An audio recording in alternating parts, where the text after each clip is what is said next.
রথযাত্রার দিনকে বানিয়েছিলাম বাড়িতেই জিলাপি। আর দেখুন তো জিলাপিটা কত সুন্দর মচমচে হয়েছে। খুব কম উপকরণ এবং খুব সহজে কিন্তু এরকম জিলাপি বাড়িতেই বানিয়ে নিতে পারবেন। হাফ কাপ টক দইকে একটু ফেটিয়ে নিয়েছি, তাতে 1 কাপ মতন ময়দা দিয়ে সামান্য লবণ দিয়ে জল দিয়ে খুব ভালো করে একটা ব্যাটার বানিয়ে নেব। ব্যাটারটা হয়েছে কিভাবে বুঝবেন, যখন এরকম উপরের দিকে তুলে দেখবেন আর স্মুথভাবে যদি ব্যাটারটা পড়তে থাকে তাহলে বুঝবেন ঠিকঠাক ব্যাটারটা হয়েছে।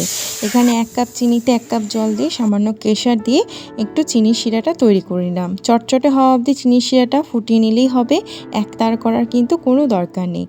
হাফ চামচ মতন খাবার সোডা একটু মিক্স করে নিলাম। সাধারণ একটা চিনকাগজের মধ্যে ব্যাটারটা ভরে নিয়ে এখন তেলেতে ভেজে নেব, তবে অন্য চিনকাগজ সিলেক্ট করলে বেশি ভালো হতো শেপটা।